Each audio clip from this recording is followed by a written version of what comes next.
Sir Lohith ಅಂತ ನೀವು doctor ಮತ್ತು ನಿಮ್ಮ ತಂದೆಯವರು ಲೋಕಸಭಾ ಕ್ಷೇತ್ರದಲ್ಲಿ ಹಿಂದೆ ಕೆ ಎಚ್ ಮುನಿಯಪ್ಪ ಅವ್ರಿಗೆ ಮುಂಚೆ ನೀವು ಕೋಲಾರ ಲೋಕಸಭಾ ಕ್ಷೇತ್ರಕ್ಕೆ ಸ್ಪರ್ಧೆ ಮಾಡಿದ್ರಿ. ಕೆಲವು ಮತ ಅಂತರದಿಂದ ಅವರು ಸೋತರು. ಆದರೆ ನೀವು ನಿಮ್ಮ ತಂದೆಯವರ ಹಾದಿಯಲ್ಲೇ ಮುಂದುವರಿಸ್ಕೊಂಡು ಬರ್ತಾಯಿದ್ದೀರ. ಲಾಕ್ಡೌನಲ್ಲಿ ಕೊರೋನಾ ಟೈಮಲ್ಲಿ ನೀವು ಆಂಬ್ಯುಲೆನ್ಸ್ ಸೇವೆ, ಆಮೇಲೆ ಆಹಾರ ಪೊಟ್ಟಣಗಳಂಥ ಸೇವೆಗಳು ಮಾಡ್ಕೊಂಡು ತಗೊಂಡು ಬಂದಿದ್ದೀರ. ನೀವು ಈ ಬಾರಿ ಲೋಕಸಭಾ ಕ್ಷೇತ್ರದ ಆಕಾಂಕ್ಷಿ ಆಗಿದ್ರಿ. ನಿಮ್ಮನ್ನು ಟಿಕೆಟ್ ಕೇಳೋಕ್ಕೆ ನೀವು ಎಲ್ಲ ಕಡೆಯೂ ಪ್ರಯತ್ನ ಪಟ್ರಿ. ಆದರೆ ಈಗಿನ ಹೊಸ ಅಭ್ಯರ್ಥಿ ನಿಮ್ಮನ್ನು ಯಾವ ರೀತಿ ಗುರುತಿಸಿದ್ದಾರೆ ಮತ್ತು ನಿಮ್ಮನ್ನು ಕಡೆಗಡೆ ಮಾಡಿದ್ದಾರಾ, ಇದ್ರೆ ನಿಮ್ಮನ್ನು ಗಣನೀಯವಾಗಿ ತಗೊಂಡಿದ್ದಾರಾ, ಅದನ್ನು ನೀವು ಕಾಂಗ್ರೆಸ್ ಪಕ್ಷಕ್ಕೆ ಸೇವೆ ನೀವು ನಿಷ್ಠಾವಂತ ಕಾರ್ಯಕರ್ತರಾಗಿ ತಾವೇ ಮಾಡ್ಕೊಂಡು ಹೋಗ್ತಾಯಿದ್ದೀರಾ ಅನ್ನೋದೊಂದು ಸಂಕ್ಷಿಪ್ತವಾಗಿ, ಮತ್ತು ಈ ರೀತಿ ಇವತ್ತು ರಾಹುಲ್ ಗಾಂಧಿಯವರು ನಾಳೆ ಬರೋ ಕಾರ್ಯಕ್ರಮಕ್ಕೆ ಯಾವ ರೀತಿ ಪೂರ್ವಭಾವಿ ಸಿದ್ಧತೆಗಳನ್ನು ನೀವು ಮಾಡ್ಕೊಂಡಿದ್ದೀರಾ ಅಂತ ನೀವು ವಿಶ್ಲೇಷಣವಾಗಿ ಹೇಳಬೇಕಾಗ್ತದೆ. ಸರ್, ನನ್ನ ಹೆಸರು ಡಾಕ್ಟರ್ ಲೋಹಿತ್ ಮುನಿಯಪ್ಪ. ನಾನು ಒಬ್ಬ ಕೋಲಾರ ಲೋಕಸಭಾ ಪ್ರಬಲ ಆಕಾಂಕ್ಷಿಯಾಗಿದ್ದೆ.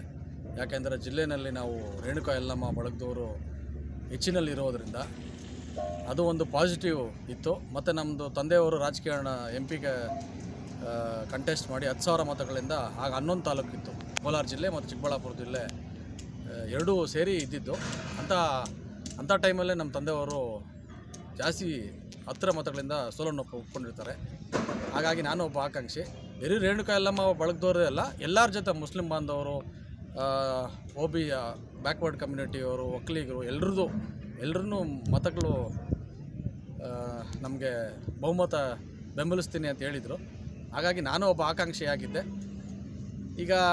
ಈಗಾಗಲೇ 3 ಆಲ್ ಇಂಡಿಯಾ ಕಾಂಗ್ರೆಸ್ ಕಮಿಟಿ ನಮ್ಮ ರಾಷ್ಟ್ರೀಯ ಅಧ್ಯಕ್ಷರು 3 ಕ್ಷೇತ್ರದಲ್ಲಿ ರೈಟಿಗೆ ಕೊಟ್ಟಿದ್ದಾರೆ.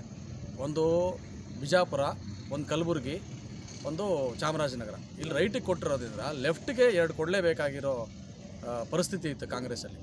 ಹಾಗಾಗಿ ಚಿತ್ರದುರ್ಗ ಮತ್ತು ನಮ್ಮ ಕೋಲಾರಲ್ಲಿ ಗೌತಮ್ ಅಣ್ಣವ್ರು ಕೊಟ್ಟಿದ್ದಾರೆ.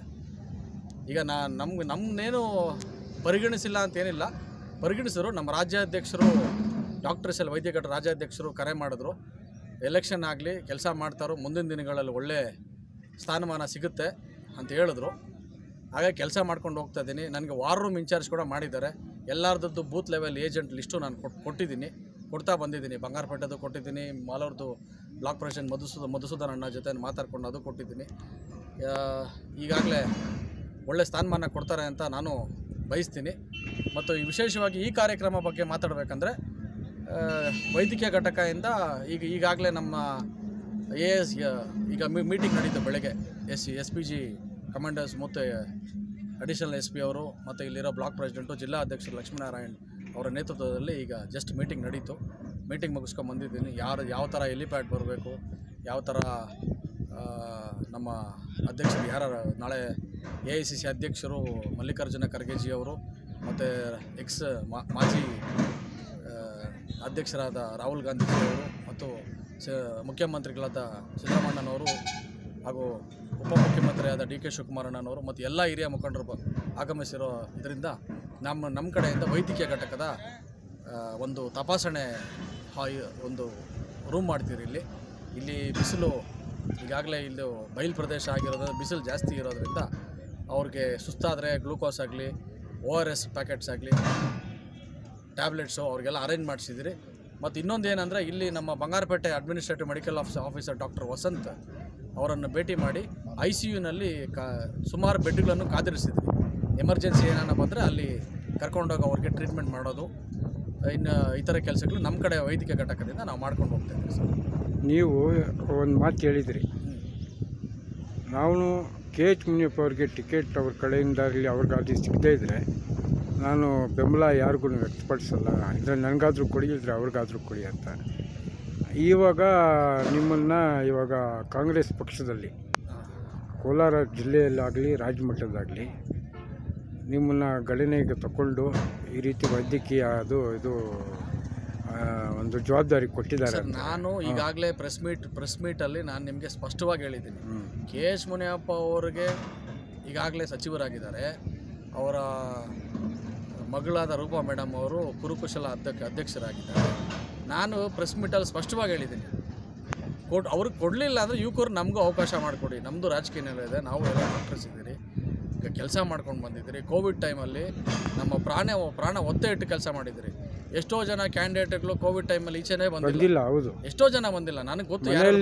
ಹಾಕೊಂಡು ಎಷ್ಟೋ ಜನ ಕ್ಯಾಂಡಿಡೇಟ್ ಸರ್, ಎಷ್ಟೋ ಜನ ಈಚೆಗೆ ಬಂದಿಲ್ಲ. ಬಟ್ ನಾವು ಮೊದಲನೇ ಅಲೆ ಆಗ್ಬೋದು, ಎರಡನೇ ಅಲೆ ಆಗ್ಬೋದು, ನಾವು ಕೆಲಸ ಮಾಡಿದ್ದೀರಿ. ಆಮೇಲೆ ನಾನು ಪೈಲಟ್ ಪ್ರಾಜೆಕ್ಟ್ ಮಾಡಿದ್ದೆ, JCB ಮತ್ತು ಆ್ಯಂಬುಲೆನ್ಸು.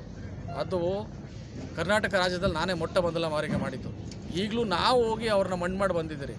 ಪಾರೆ ಹೊಸಳ್ಳಿನಲ್ಲಿ ಅವ್ರನ್ನ ಶವ ಅಂತ್ಯಕ್ರಿಯೆ ಮಾಡಬೇಕಾದ್ರೆ ನಾವು ಮಾಡಿದ್ದೀರಿ, ಅವ್ರ ಮಗನ ಸ್ಥಾನದಲ್ಲಿ ನಿಂತು. ಈಗ ನೀವು ಹೇಳಿದ ಪ್ರಶ್ನೆಗೆ ನಾನೇನು ಹೇಳ್ತೀನಿ, ನಾವೇನು ಹೇಳಿದ್ದೀನಿ, ಅವ್ರು ಕೊಡಲಿಲ್ಲ ಅಂದರೆ ನಮ್ಮನ್ನು ಪರಿಗಣಿಸಬೇಕು, ಇಲ್ಲಾಂದರೆ ಅದು ಹೈಕಮಾಂಡಿಗೆ ಬಿಟ್ಟಿದ್ದು ಅಂತ ನಾನು ಹೇಳಿದ್ದು ಸರ್. ಹಾಗಾಗಿ ಹೈಕಮಾಂಡ್ ಅವ್ರ ಸೂಚನೆ ಲೆಫ್ಟಿಗೆ ಕೊಡಲೇಬೇಕಂತ ಹೇಳಿದ್ದಾರೆ. ಇಲ್ಲಾಂದರೆ 10 ಕ್ಷೇತ್ರಗಳಲ್ಲಿ ಎಫೆಕ್ಟ್ ಆಗ್ತಾಯಿತ್ತು. ಹಾಗಾಗಿ ಕಾಂಗ್ರೆಸ್ ಪಕ್ಷ ನಮ್ಮಿಂದ ಪಕ್ಷಕ್ಕೆ ಇದಾಗೋದು ಬೇಡ, ಧಕ್ಕೆ ಆಗೋದು ಬೇಡ ಅಂತ ನೀವು ಪಕ್ಷಕ್ಕೋಸ್ಕರ ಪಕ್ಷದ ಒಂದು ಸಿದ್ಧಾಂತಗಳ ಪ್ರಕಾರ ನೀವು ನಿಷ್ಠಾವಂತ ಕಾಂಗ್ರೆಸ್ ಸರ್. ನಾವು ಯಾವ ಆ ಬಣ್ಣನೂ ಇಲ್ಲ, ಈ ಬಣ್ಣನೂ ಇಲ್ಲ ಸರ್. ನಮ್ಗೆ ಇಲ್ಲಿ ನೀವು ಕರೆದ್ರೆ ನಾಳೆ ಇನ್ನೊಬ್ರು ಕರೆದ್ರೂ ಕಾಂಗ್ರೆಸ್ ಕೆಲಸ ಮಾಡೇ ಮಾಡ್ತೀವಿ. ಸೊ ಕೊನೆಯದಾಗಿ ಏನು ಬೆಳಬೇಕು ಸರ್ ಸರ್ ಈ ಸತಿ ನೋಡಿ ಸರ್, ನಾನು ನಿಮಗೆ ಈ ಸುದ್ದಿವಾಹಿನಿ ಮೂಲಕ ನಾನು ಒಂದೇ ಒಂದು ಹೇಳ್ತೀನಿ, 10 ವರ್ಷ ನಾವು ಕಾಂಗ್ರೆಸ್ಸು ಭಾರತ ದೇಶದಲ್ಲಿ ಇಲ್ಲ, ನಮಗೆ ಯಾವುದೇ ಸ್ಥಾನಮಾನಗಳಿಲ್ಲ. BJPಯವರೇ ಆಳಿದ್ದಾರೆ. ಅವರು ಏನು ದುರಾಳತ ಮಾಡಿದ್ದಾರೆ ಅಂತ ನಮಗೆ ಎಲ್ರಿಗೂ ಚೆನ್ನಾಗಿ ಗೊತ್ತು. ಈ ಸತಿ ಏನಾನ